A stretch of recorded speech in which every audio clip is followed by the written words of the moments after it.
کافروں کے لیے انذار بالکل فضول ہے، نہیں، بلکہ منذر کو تبلیغ کا حق ادا کرنے کا ثواب ضرور ملتا رہے گا۔ آیت نمبر 7 کا ترجمہ دیکھتے ہیں۔ اللہ تعالیٰ نے ان کے دلوں اور ان کے کانوں پر مہر لگا دی ہے اور ان کی آنکھوں پر پردہ ہے اور ان کے لیے بہت بڑا عذاب ہے۔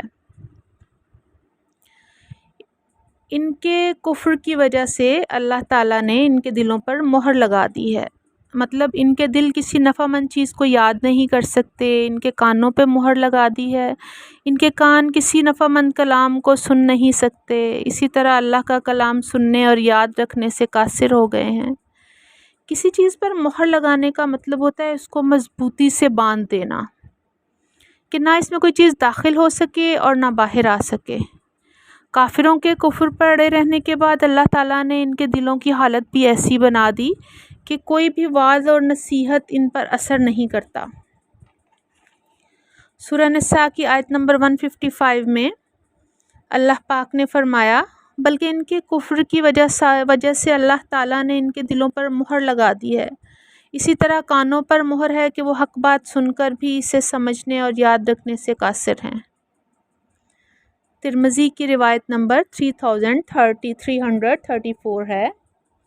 سیدنا ابو ہریرہ رضی اللہ عنہ فرماتے ہیں، نبی اکرم صلی اللہ علیہ وآلہ وسلم نے فرمایا، بندہ جب ایک گناہ کرتا ہے تو اس کے دل پر ایک سیاہ نقطہ ڈال دیا جاتا ہے، جب وہ گناہ سے باز آ جاتا ہے اور استغفار اور توبہ کرتا ہے تو اس کا دل صاف کر دیا جاتا ہے، اور اگر دوبارہ گناہ کرتا ہے تو وہ نقطہ بڑھ جاتا ہے حتیٰ کہ وہ پورے دل پر پھیل جاتا ہے، اور یہی وہ زنگ ہے جس کا ذکر اللہ پاک نے سورہ مصفین کی آیت نمبر 14 میں کیا ہے۔ اللہ پاک فرماتے ہیں، ہرگز نہیں بلکہ ان کے دلوں پر ان کے اعمال نے زنگ لگا دیا ہے جو وہ کماتے تھے۔ مسلم کی روایت نمبر 144 ہے۔ سیدنا حذیفہ رضی اللہ عنہ سے روایت ہے کہ رسول اللہ صلی اللہ علیہ وآلہ وسلم نے فرمایا، فتنے دلوں پر ایسے آئیں گے کہ ایک کے بعد ایک جیسے بوریے کی تیلیاں ایک کے بعد ایک ہوتی ہیں، پھر جس دل میں وہ فتنہ رچ جائے گا تو اس میں ایک کالا داغ پیدا ہوگا، اور جو دل اس کو نہ مانے گا اس میں ایک سفید نورانی دھبا ہوگا، یہاں تک کہ اس طرح کالے اور سفید دھبے ہوتے ہوتے دو قسم کے دل ہو جائیں گے، ایک تو خالص سفید دل چکنے پتھروں کی طرح جس کو کوئی فتنہ نقصان نہ پہنچائے گا جب تک کہ آسمان و زمین قائم رہیں، دوسرا کالا سفیدی مائل یا اوندھے کوزے کی طرح جو نہ کسی بات کو سمجھے گا نہ بری بات کو، مگر وہ جو اس کے دل میں بیٹھ جائے۔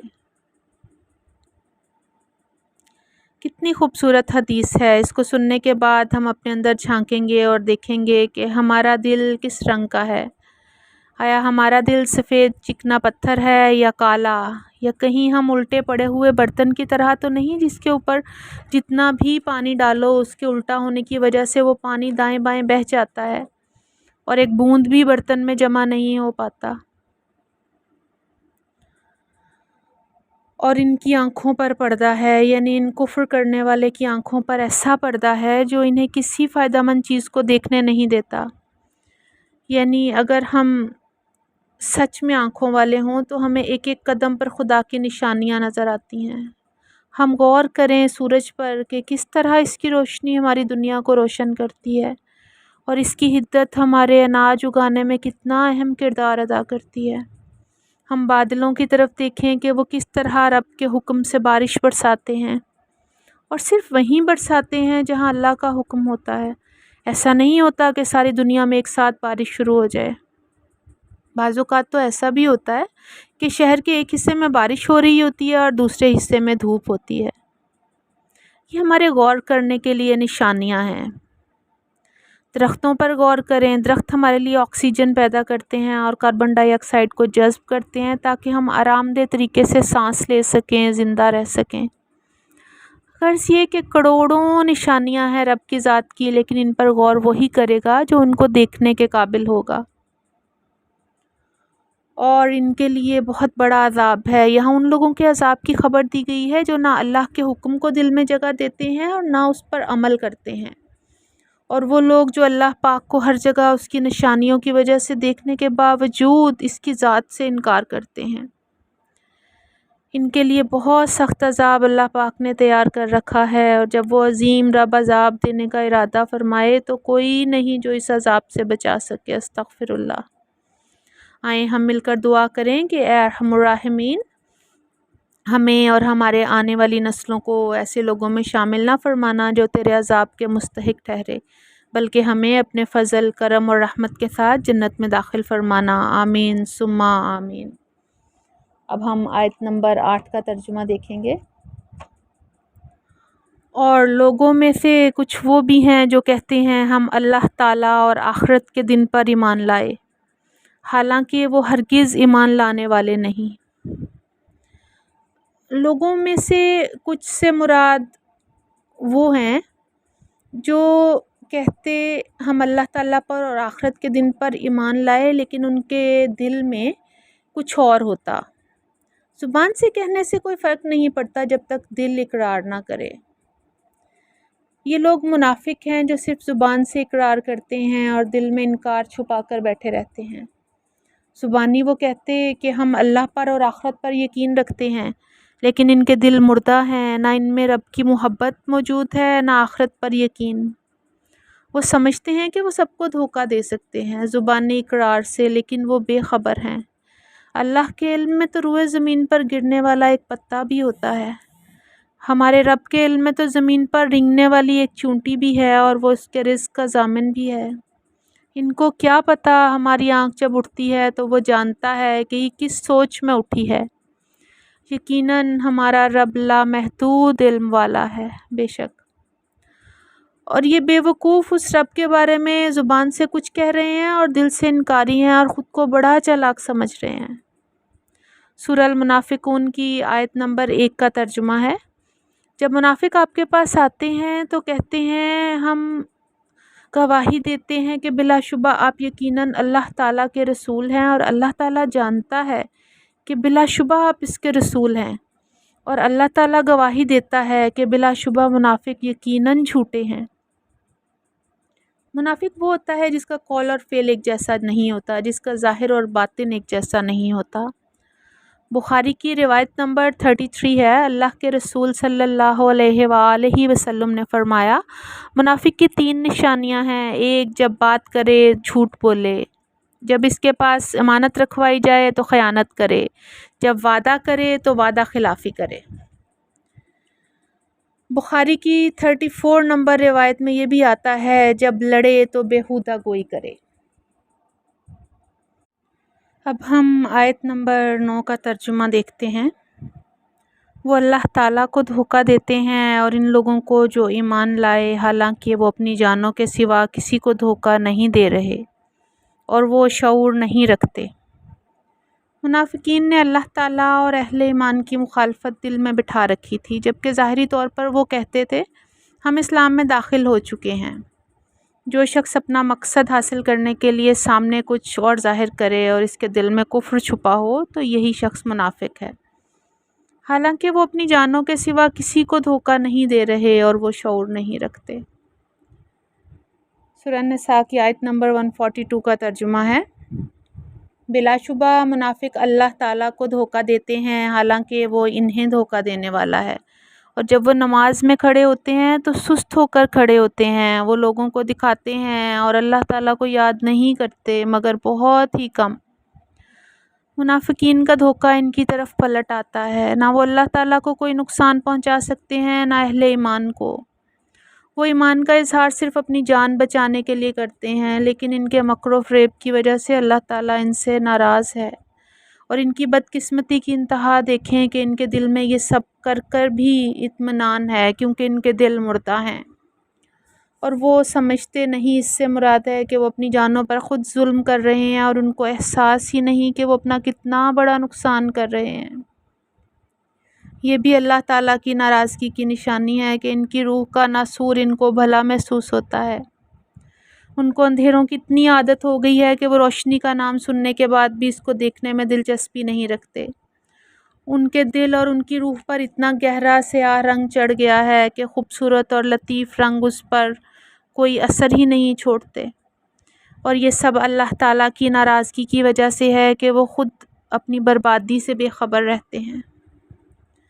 وہ دھوکہ دینے کی کوشش کر رہے ہیں اللہ کو اور اہل ایمان کو۔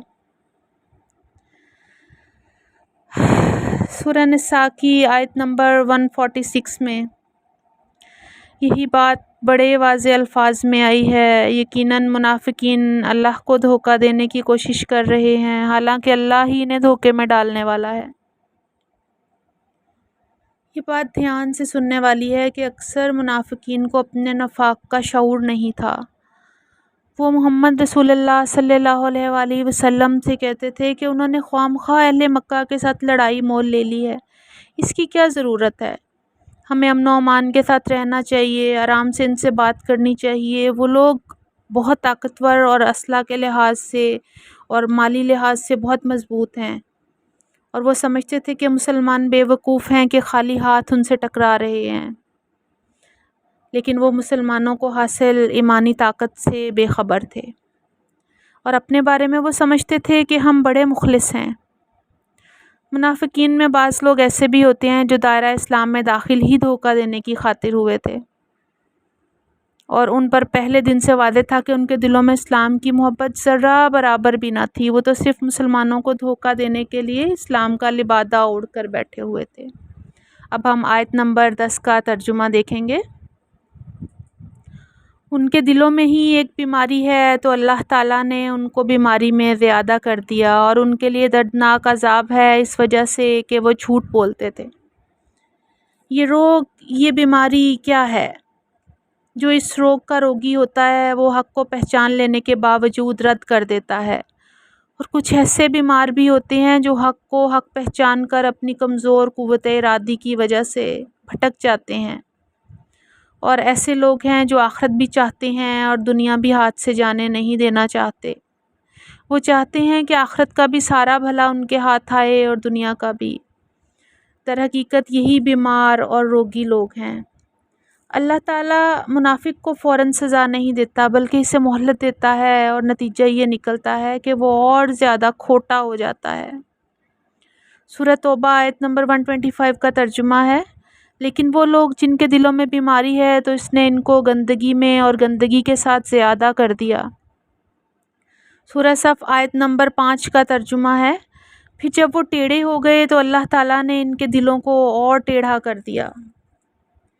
یہ اللہ کی سنت ہے، آپ حق پر چلنا چاہیں تو اللہ تعالیٰ حق کا راستہ آپ پر آسان کر دے گا، لیکن اگر آپ برائی کی طرف جانا چاہیں تو بڑی سے بڑی برائی آپ کے لیے ہلکی ہوتی چلی جائے گی۔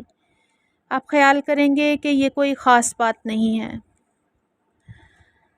اور یہ بات آپ خود میں بھی نوٹ کریں گے کہ جب ہم کوئی گناہ کرتے ہیں تو اس کے بعد اپنے دل کی تسلی کے لیے ہم اپنے سے زیادہ گنہگار لوگوں کو دیکھ کر، خود کو ان کی مثال دے کر اپنے دل کو مطمئن کر لیتے ہیں، لیکن یہ طرز سوچ انتہائی غلط اور خطرناک ہے۔ ہمیں اپنی غلطیوں پر، گناہوں پر دل فریب کور نہیں چڑھانے، بلکہ خود سے بہتر لوگوں کو مثال کے طور پر دیکھنا ہے۔ جب تک ہمیں احساس نہیں ہوگا ہم اپنی غلطی کو درست کرنے کی کوشش نہیں کریں گے، اور اگر غلطیاں سدھاریں گے نہیں تو آہستہ آہستہ وہ غلطیاں ہماری عادت بن جائیں گی، اور ان عادتوں سے ہم اپنی آخرت اپنے ہاتھوں سے تباہ کر لیں گے، اور ان کے لیے دردناک عذاب ہے کیونکہ وہ جھوٹ بولتے ہیں۔ سورہ نساء کی آیت نمبر 145 کا ترجمہ ہے، یقیناً منافق دوزخ کے سب سے نچلے درجے میں ہوں گے اور آپ ان کا ہرگز کوئی مددگار نہ پاؤ گے۔ یعنی کہ وہ اسلام میں داخل ہونے کے متعلق جھوٹ بولتے تھے، جو کہ ان کی بد نصیبی تھی، کیونکہ اس جھوٹ کی وجہ سے ان کی آخرت نہایت دردناک عذاب والی ہے۔ اگر وہ جھوٹ نہ بولتے اور در حقیقت اسلام لے آتے تو وہ آخرت کی زندگی کی نعمتیں اور آسائشیں حاصل کرنے والے بن جاتے، اس لیے یہ جھوٹ ان کی تباہی و بربادی کی وجہ بن گیا۔ ہمیں اللہ پاک سے یہ دعا کرنی چاہیے کہ ہمیں اور ہماری آنے والی نسلوں کو روگی دل عطا نہ کرے، بلکہ ہمیں اپنے دین سے منور، چمکتے دمکتے، خوشباش، صحت مند دل عطا کرے۔ آمین ثم آمین۔